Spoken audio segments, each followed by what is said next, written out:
Hey, everybody. Welcome back to the Chat GTM Podcast. It's Michael Beck and Chad Horn coming to you live here from the Caesars Palace Hotel and Casino in Las Vegas, Nevada for the 2026 MURTEC Show. That was a lot of pomp and circumstance, but the actual thing that's really important, outside of my ability to rattle off things really quickly, is somebody of extreme gravitas, an impressive entrepreneur, somebody who's done a lot for our industry, Mr. Rom Krupp. Rom, how you doing today? I'm doing well, thank you. See how calm he is? I'm beyond excited. Good day for my career, I guess. It is a good day for his career. So this is actually a highlight of our career because last year, another one of our friends won the award for Lifetime Achievement, Mr. Christopher Saves. Yep. And now Rom Krupp, who's a newly anointed friend of ours as well, who gives fantastic hotel options when you're going to a town you might not know so well. Which you've said 20 times in the last I know, but I'm so excited about it. It resonated. You don't know how nice the photographs we're taking. Might soon be branded as the hotel expert. Yes, That's okay. Yeah, Travelocity and Rom. I got the millions of miles of industry travel to prove it. So Yeah, exactly. So, Rom, I mean, today is a big deal, you know, and you said it was a milestone, not an endpoint or some version of that, Yeah. right? First off, how does it feel to be celebrated at this point in your career for a Lifetime Achievement Award? first of all, it means a lot. I mean, 30 years almost in the industry is a lot of time. For some, it's a lifetime career. Yeah. I get it. 30 years. For me, I do feel like it's a checkpoint. It's like a point of my career that says you're doing something right. You got to keep going. And that motivates me to do another 30, right? Yeah. But yeah, I mean, this industry is a passion. I think I said it on stage too. You don't stick around this industry 30 years because of the incredible hours and work-life balance. No. You stick in this industry because there's some fire in you about hospitality and the people working it and what it means to the world, right? All the great moments we have in restaurants. Yeah. Maybe that's why I'm more career-wise in the table service side, the full service side, because I just love seeing people celebrating life over meals. And so for me, it's a passion. It's not a job. It's not a career, right? Yeah. And this is a great kind of checkpoint to say, okay, you're doing something right. Keep doing it. Keep doing it. So before we move on to the next question, I know Chad's dying to ask, where did you start? Were you in a restaurant at some point? Did you work in the? It's a great question. So, like everybody else, I did my teenage years as a server, but didn't pick up the bug back then. I got to admit, I went the more traditional work path, and then. 97, I'm in LA. My cousins have restaurants, and they were asking, "Hey, you're really good with tech. Yeah. Help us figure out how do we put point of sale and automation here." That led me to a career. Literally, I fell in love with the technology opportunity. Back then, we had very little technology. I fell in love with what technology can do for restaurants, and I fell in love with the restaurants themselves because then you saw the inside of how hard they work for such little margins. Yeah. I mean, it's almost criminal sometimes. But I went on this EBITDA mission. It was like, restaurants need to have a better EBITDA through technology. And, the first part of my career was more in the traditional point of sale because that was the emerging technology. And I worked for a fast growing company at the time. But then, I kind of ventured on my own and started looking at things beyond point of sale. And that's how I started, and that's where I am. Fantastic. Chad? So, what part of your career and how's your career evolved in terms of how much you're learning? Because I feel like things were going slower back then at the beginning. Things are increasing now, so there's more to learn. But like people tend to learn more at the beginning of their career. So, talk about the learning you've done. Yeah. So you'll be surprised. I put less stock in learning technology and more stock in learning the industry. Okay. So I've been an observer of restaurants for a long time. I've worked with hundreds of different operations, and in that I watch how they operate. So that has not evolved as fast, right? They still have the same basic principles of what they're trying to do. So I don't take a technology first approach of, hey, there's this new tech. How can I fix restaurants? Right. I'm trying to figure out restaurants and constantly learn restaurants to be a better restaurateur. So then I can understand how technology can play a role there. So, I don't see myself any different than a line cook or a server or a GM. I need to understand their life to create technology that makes their life better. So when I was a technician, when I started, I was going to repair printers and point of sales. I could have just gone onto the counter, fix it, and walk away. But I observed a lot. Like, why is the printer in the position it is? Does it make sense to be? Is printer the right solution? Are they breaking their station up right? I just got more and more curious on why the technology is the way it is, how they're operating, and that kind of sparked the passion. So I never stopped learning restaurants, but that's what the technology actually comes easier. The restaurant is really where I focus most of my learning on. So you're starting with the problem first, pretty much, right? Yeah. Seeing where the opportunities are. Yeah, there's a I used to have this quote on my wall. It's nobody knows if it's real or not, but the quote resonated with me. It's the old Henry Ford may have said it or not, but if you ask people what they want, they'll say faster horses. While he may have never said it, there's no Right. I think the sentiment is exactly how I feel. People are too close to the problem, just need the next incremental fix. Yeah. The opportunity we have is looking from the outside in, looking at many operations, is to find the patterns, right, and understand not the fact that they have a pain and they want to fix the pain, but go a few steps back. How did they get to the point the pain started? Because you can't just build things they want you to build. Right. They don't know what they want you to build. They know what they know the pain needs to go away. That's what they know. So that's kind of the opportunity, is to take a few steps back, learn operations, learn what they do, and then come back and says, this is the way to do it. And it's not what you want me to do, but it's the right way to do it. Right. So you're saying not focus on the endpoint so much, but understand why it might be systemic and where it's coming from. Yeah. I mean, somebody running a fuel says I need just one more gallon. Right. They won't say fuel is a bad system to start with. Get my point? Paradigm shift. Yeah. All right. So now what parts of your career and your work have had the greatest impact on the industry? Oh, good question. I mean, I would hope all of it, but I think the opportunity that I felt the most helped is when the pandemic hit. And we found ourselves on a Thursday, they announced restaurant dining rooms are going to close. We're a dining room technology stack. Yeah. And they have 24 hours to respond to that. And I look at our tech stack and I talk to my CTO and I go, isn't the NFC QR the table? Can we not just make it bigger and put in the parking spots and make them be like pop-up Sonics, if you may, like we call it park order pay? Yeah. Can we not just give that away and enable the parking lots? And we ran with it and it went viral. I mean, I ran to, I'll never forget, it was a Twin Peaks in Addison, Texas. I went to FedEx office, printed these big QR signs, put it in their parking lot, made a video on the afternoon the restaurants were shutting down. It had like 650,000 views in the first month. Wow. And we started getting calls and emails. People were actually sending us, I'll never forget one letter. Hey, we're a small restaurant in Arkansas, but we're not too far from the Walmart office. And while we're not a chain, you could really help us. And we have this high profile clientele. I'm like, don't worry about it. Like, we're giving it to everybody and we give it away for free. So we had the right technology at the right time. We didn't try to figure out a way to make money on it. We didn't know how long dining rooms were going to be closed. So we gave it away and we ended up giving it away for 5,000 or 6,000 restaurants to keep them running while the dining rooms were shut down. And I remember that. And remember this. we never charged them a penny, not for the SMS costs. We just facilitated. We found a couple of partners in the payment industry that were able to give them, like, onboarding their own payments on QR was going to be very long. Right. We found one processor that said, hey, we'll onboard them in 24 hours and we'll give them the rate like the top chains have. No contract, just to support you. So we picked up more and more people that wanted to help. Yeah. At some point, I think Coca-Cola was talking about us. So after 30 days, we looked back and we had like 250 different social media articles, posts. Good Morning Arizona had us on TV showing one of our experiences in a mall in Arizona. But for me, it's a sad part for the industry, like the whole event. Yeah. But also, it's the most I felt I could give at the time is to support that need with no fine print, no contracts, no money. It's funny you mentioned that, Rom. So after every storm, I live in Florida, we have hurricanes. California had fires, earthquakes, things that happen. Mm-hmm. And there's something kind of magical that happens after all that happens is when the dust clears, people start going out and see, who can I help? How can I stand up and take care of the person next to me? We don't worry about the sign that's in the yard or who they voted for. And it sounds like you embrace that. Like, how do I just help? Yeah. Right. And I love hearing stories like that because that's who we are supposed to be. That's who we're meant to be. And I have a feeling that's one of the reasons Abby, who I know is a pretty tough cookie, is bound in his character. Really showed some very strong emotions on that stage.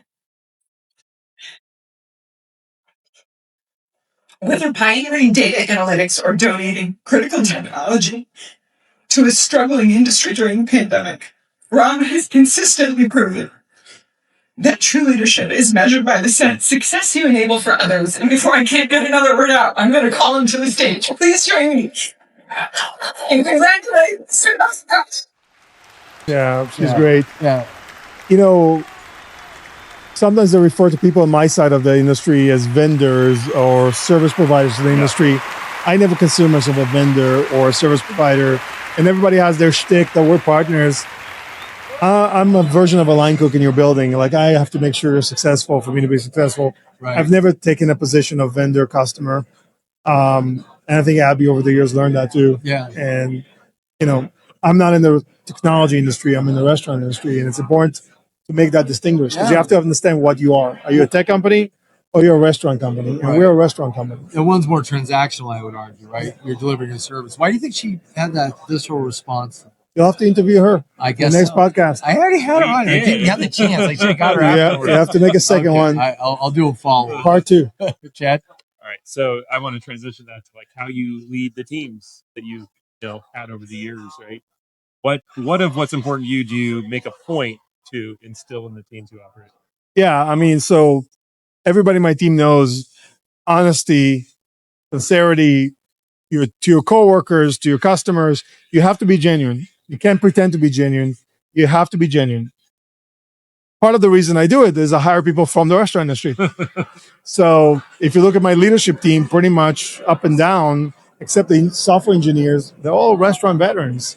I have, people like Rob West that spent, 30 years on the restaurant side, 20 years of it at the Cheesecake Factory. Rochelle Franklin came from Brinker and Boston Pizza. Oh, wow. They get what it is, and it's important for me that even the people who pick up the phone get the value of our industry. So be honest, accept responsibility. Nothing is not your job. So I'll tell you a funny story. Like any person who hires, my hiring practice is kind of weird. The first day on the job, when we used to have an office is even if all the desks were assembled, I would come in the night before and take apart the desk and the chair for the new person I hired. It doesn't matter if they're a VP of the company or a C-level. And the first thing when they come in the morning, they'll expect it is there's a tool case and they have to assemble their own desk and chair. Love it. I'll never forget, Linda joined us. Linda used to be at Fuzzy's Taco. And she came nice, skirt and all that, like, you got to build your chair. But she did it. And she's a champ and, she stayed with us for a long time. So for me, it's a judge of character because I'll be cleaning the garbage if the garbage is overflowing, and I'll be painting the wall if the walls don't look white. And to be a true leader, it's not just delegating, it's also knowing when to do it yourself.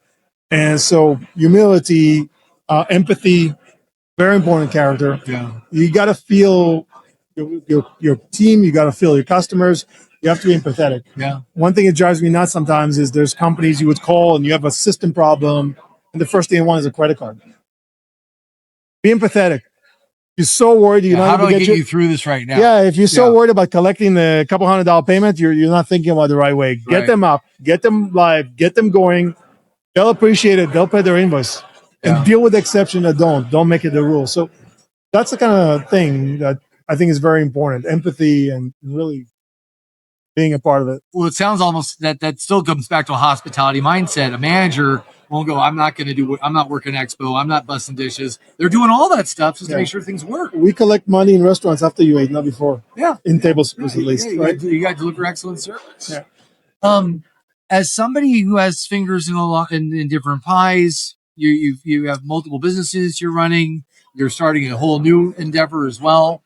At least what you shared on stage. It's a part of one line, but but a new portion of that, right? Mm-hmm.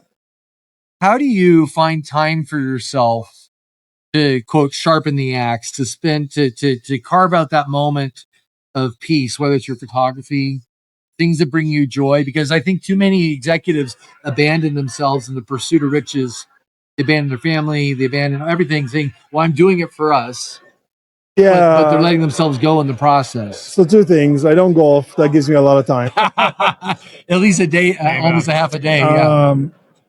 What I do is my passion, so I never feel like it's work. Yeah. That helps a lot. I've done a lot of the 100-hour weeks, 7-day weeks, and I never felt like I'm overworked because it doesn't feel like work. But it's knowing when to balance, when to prioritize.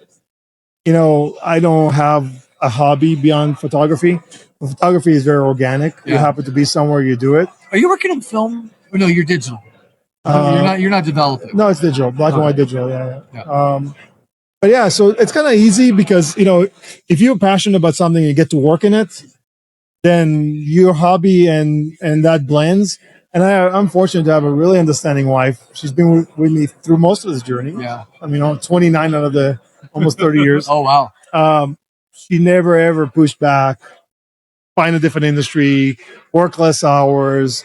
My son always supportive. If I missed a game or something, but I give back when I can. I give back. I'll never forget. I went on this project to Louisiana one time, and I was gone for 90 days, and I went home 3 times in 90 days. But because it was towards the end of the year, I took them 2.5 months off to stay home with them. So Okay. you just got to learn about that balance. When to prioritize one versus the other. I don't think it's a clean rule beyond family. Every family event is always first. Right. I love to say it sounds great, but it's not. So you have to give that priority. A system down emergency on a chain of 100 stores that can't service their guests. My son's basketball game. It's tough, right? But you have to make those calls. Yeah, that makes sense. Yeah. So get a lifetime achievement award. Most people put the focus on what's already happened, but for you, maybe you're still thinking a lot about what's next. So Yeah. what would you say about what else you want to accomplish in your career? Yeah, so down to what I said, the pursuit of that better EBITDA. It took a long time, but I think we finally cracked a major leap forward in table service EBITDA. And so the last 12 months, that's where I've been in my labs, if you may, building it out, testing it out, vetting it out, proving out the use case, proving out the ROI. A couple months, we're going to be launching that. I personally believe in every bone in my body, it's going to be the most impactful piece of technology I've done in my career. And it's so drastic, it might be the one that will be the most also in the future, because it's one of those once in a lifetime patents you're able to bring to the world that can change a lot of things.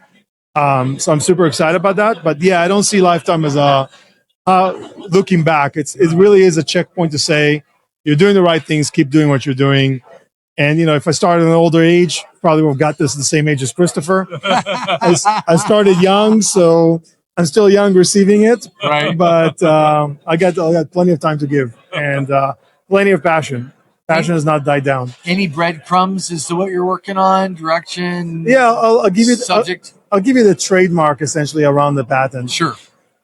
Every server and a server on their first day, on day one, essentially. How do we make every server an A server on day one? That was the mission of the technology, and I think we pulled it off, and now we're going to prove it out. Wow. Interesting. So there's some kind of knowledge base in there, I would imagine. There's some. I'm just yeah. You'll have to wait another 20 days or so. Woo! Make it out. Well, maybe we can be part of help break that story. It'll be the talk of the town at RLC. Yeah. You're gonna be at RLC? May. Yeah, most likely. Yeah. Okay. It's all in the air right now. I wasn't going to be here this year, but then Abby called, and yeah, I needed to be here. Very nice. So what's next for you from here? Are you on? You may be at RLC. Are there any other events that you're going to be doing this year? I'm going to be focusing on this product launch because you got one shot to do it right, and the upside of doing this one right for the industry is too big to delegate some of it. So part of the reason I have a CEO now that's running the operation of the company, so I could be 100% focused towards the innovation that we're doing. Yep. Specifically around this patent right now, followed by additional ideas and things we're doing.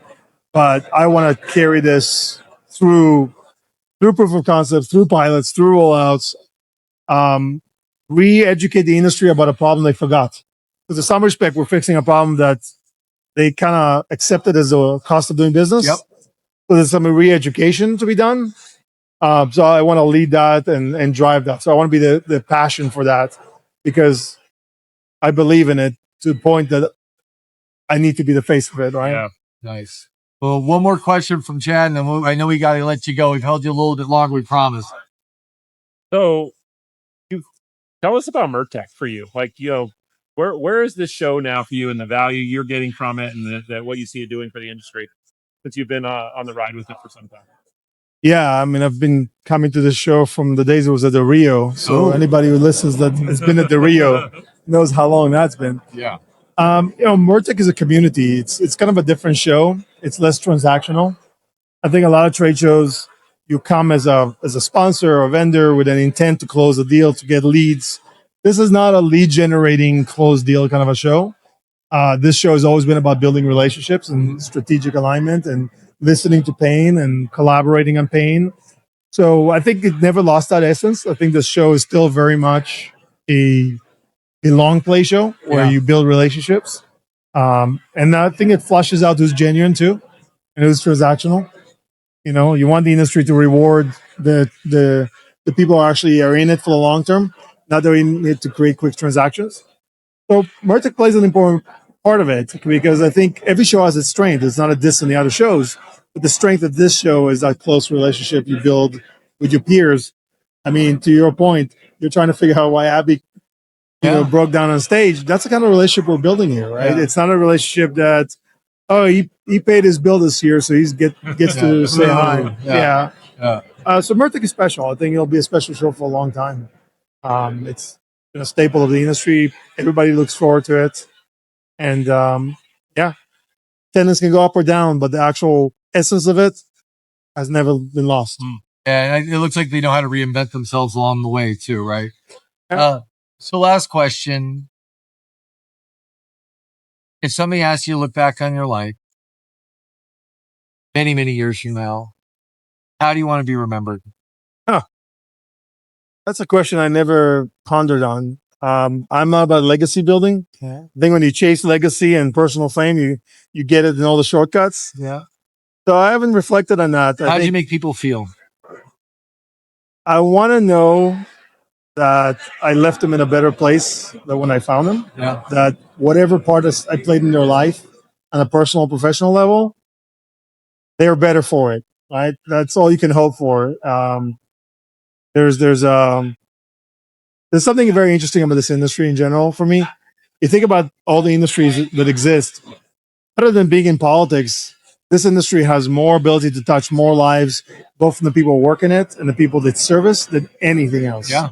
I mean, 1 in 4, 1 in 5 Americans have worked in this industry. Last time I checked, all of them ate in this industry or they won't be alive. Yep. It's a very impactful industry, and you want to know you're helping that industry, and you want to know that you made a difference. You didn't just blow by, collected some money, exited. I got my exit. Yeah. Plenty of opportunities to exit over the years, but I'm still here, right? Yeah. So thanks for asking me that, because I never actually spent time thinking about it. But that's what you want to do. You want to leave it in the better place you found everything, the world, your friends, your industry. You just want to leave it in a better place.